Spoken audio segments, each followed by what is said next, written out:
Hello दोस्तों। तो देखिए, आज आप लोग को पीएच वैल्यू के बारे में बताते हैं, जो आप लोग को ऑब्जेक्टिव में एक क्वेश्चन यहाँ से भी आप लोग को रहेगा। और आप लोग को अम्ल और क्षार के बारे में भी थोड़ा सा इसमें जानकारी दे देते हैं कि अम्ल और क्षार क्या होता है। तो देखिए, ये जो है पीएच वैल्यू में। और देखिए, अगर आप इस चैनल पर नए हैं तो इस चैनल को ज़रूर सब्सक्राइब कर लीजिएगा। और देख रहे हैं थोड़ा ठंडा ज़्यादा है, इसी चलते थोड़ा सा सेफ्टी के साथ पढ़ाना पड़ रहा है। तो देखिए, चैनल का नाम है सक्सेस विकास क्लासेस। तो आप लोग इस चैनल पर नए हैं तो पहले इस चैनल को जरूर सब्सक्राइब कर लीजिएगा। तो अब देखिए, आप लोग को पीएच वैल्यू के बारे में बताते हैं। पहले आप जानिए कि अम्ल और क्षार क्या होता है। अम्ल जो क्या करता है, ब्लू लिटमस पत्र को लाल में बदल देता है, उसको क्या कहते हैं, अम्ल कहते हैं। अगर आप लोग को याद करने में परेशानी होता है तो देखिए, ए बी आर के मतलब क्या हुआ। ए से होता है एसिड, ए से क्या होता है, एसिड। एसिड मतलब क्या होता है, अम्ल। अम्ल जो है ये क्या हो गया, बी से ब्लू और आर से रेड। ब्लू लिटमस पत्र को किसमें बदल देता है, लाल लिटमस पत्र में बदल देता है। तो आप लोग को याद करने के लिए हम एक छोटा सा ट्रिक लाए हैं कि ए बी आर का मतलब होता है जो अम्ल है, एसिड है, जो ब्लू लिटमस पत्र को लाल लिटमस पत्र में बदल देता है। अगर आप लोग को याद नहीं रहेगा तो ए बी आर याद रखिएगा, जिससे आप लोग को याद करने में आसान होगा। तो अम्ल जो है क्या करता है, ब्लू लिटमस पत्र को लाल में बदल देता है। और अम्ल का अगर पूछेगा कि अम्ल का पीएच वैल्यू कितना होता है, तो अम्ल का पीएच मान जो होता है 7 से कम होता है। अगर पूछेगा कि क्षार, तो क्षार में क्या होता है, क्षार जो है, क्षार में किसका बेस में क्या होता है, क्षार। तो क्षार को ट्रिक याद कर रखना है कि बी आर बी, जो लाल लिटमस पत्र है, जो नीले लिटमस पत्र में बदल देता है, उसे क्या कहते हैं, क्षार कहते हैं। तो बी से क्या हो गया, बेस मैंने क्षार जो है वो लाल लिटमस पत्र को ब्लू लिटमस पत्र में बदल देता है, उसको क्या कहते हैं, क्षार। अगर कोई पूछेगा कि क्षार का पीएच वैल्यू कितना होता है, तो क्षार का पीएच वैल्यू जो होता है 7 से अधिक होता है। तो ये आप लोग थोड़ा सा जानकारी दिए अम्ल और क्षार के बारे में कि अम्ल और क्षार क्या होता है। अब देखिए, आप लोग से पूछता है कि जैसे पूछ देगा कि शराब का पीएच मान क्या होता है, टमाटर का पीएच मान क्या होता है, दूध का पीएच मान क्या होता है। ये सब आप लोग को ऑब्जेक्टिव में एक क्वेश्चन यहाँ से एकदम जरूर रहेगा, एकदम कंफर्म 100% मान लीजिए कि आप लोग को एक क्वेश्चन जरूर रहेगा। तो देखिए, आप लोग को एक बार पीएच मान से आप लोग को अवगत करवा देते हैं, जिससे आपको एग्जाम में एक क्वेश्चन बन जाएगा।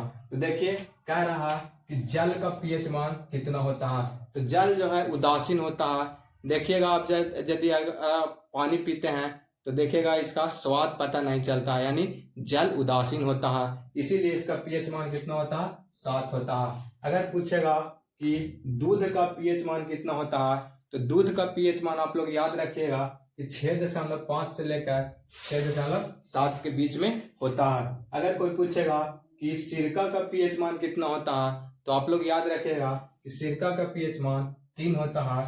अगर पूछेगा जो मानव रक्त है, जो हमारे शरीर में जो खून होता है, वो पूछेगा कि उसका पीएच मान कितना होता है, तो आप लोग याद रखिएगा कि मानव रक्त का पीएच मान कितना होता है, 7.4। कितना होता है, 7.4। अगर कोई पूछेगा नींबू रस का पीएच मान, तो आप लोग को ऐसे याद रखना है। नींबू रस का याद करने का ट्रिक है कि 2 नींबू 4 गिलास। कितना, 2 नींबू 4 गिलास, यानी 2.4। आप लोग को ट्रिक बता रहे हैं कि नींबू रस का पीएच मान याद करने का ट्रिक है कि 2 नींबू 4 गिलास, यानी 2.4। नींबू रस का पीएच मान कितना हो गया, 2.4। अगर पूछेगा शराब का पीएच मान कितना होता है, तो आप लोग को याद रखना है कि 2 बोतल 8 गिलास। कितना, 2 बोतल 8 गिलास। देखते हैं शराब पीने के लिए बैठता है कोई, तो देखते हैं कि मान लिया 2 बोतल दारू लिया तो 8 गिलास, 8 को गिलास में ढार दिया। तो ऐसे याद रखना है कि शराब का पीएच मान 2.8, यानी 2 बोतल 8 गिलास। कैसे याद रखेंगे, 2 बोतल 8 गिलास, यानी 2.8। अगर पूछेगा उदासीन घोल का पीएच मान, जैसे जल में बताएं कि इसका स्वाद नहीं पता चलता, जो उदासीन होता है उसका पीएच मान कितना होता है, 7 होता है। तो उदासीन घोल का पीएच मान कितना होगा, 7 होगा।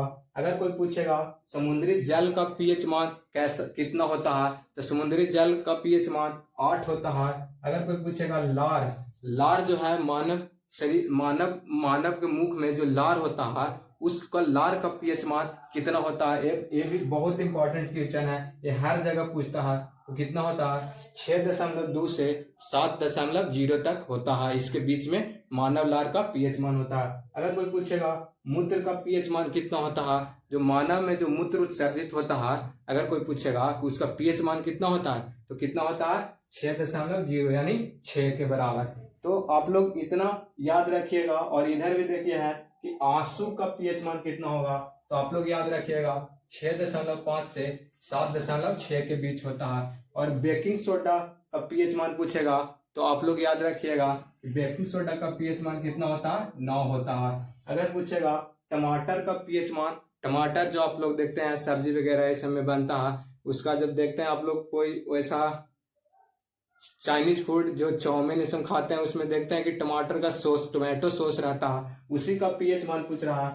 तो टमाटर का पीएच मान कितना होता है, 4.5 होता है। टूथपेस्ट का पीएच मान, आप लोग ब्रश करते होंगे तो टूथपेस्ट लगाते होंगे, तो उसी का पीएच मान पूछ रहा है कि जो टूथपेस्ट रहता है उसका पीएच मान कितना होता है। तो आप लोग याद रखिएगा कि टूथपेस्ट का पीएच मान कितना होता है, 9 लगभग कितना होता है, 9 होता है। कितना होता है, 9 होता है। अब पूछेगा मैग्नीशिया के दूध का पीएच मान कितना होता है, जो मिल्क ऑफ मैग्नीशिया जिसको इंग्लिश में कहते हैं, उसको पीएच मान पूछेगा तो कितना होता है, 10.5 होता है। अगर पूछेगा कि मक्खन का पीएच मान कितना होता है, तो मक्खन का जो जैसे आप लोग के घर में यदि आप दूध होता है तो दूध से देखते हैं कि उसको प्रक्रिया करके मक्खन निकाला जाता है, तो जो मक्खन होता है वो खट्टा होता है, उसका पीएच मान पूछ रहा है, उसका पीएच मान कितना होगा, 6.1 से 6.4 के बीच में होता है। अगर आप लोग इसको स्क्रीनशॉट लेना चाहते हैं तो स्क्रीनशॉट ले लीजिए और आप लोग अपना कॉपी में नोट कर लीजिएगा।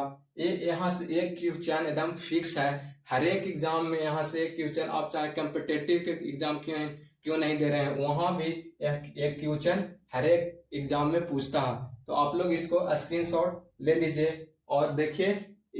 इसी तरह से हम आप लोग को फिर आगे वीडियो प्रोवाइड कराएंगे।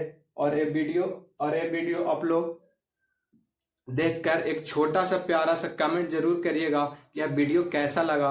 और अगर आप लोग कमेंट करते हैं तो मेरा भी उत्साह बढ़ेगा, जिससे आप लोग को और अच्छे वीडियो, जिससे आप लोग को डायरेक्ट एग्जाम में क्वेश्चन मिलेगा, वैसा वीडियो डालेंगे जिससे आप लोग को फायदा हो।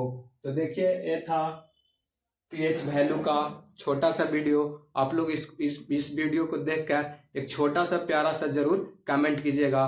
और आज भर के लिए इतना ही, और इस चैनल को जरूर सब्सक्राइब कर लीजिएगा अगर इस चैनल पर नए हैं तो आज भर के लिए इतना ही। धन्यवाद, मिलते हैं अगले वीडियो में। जय हिंद, जय भारत।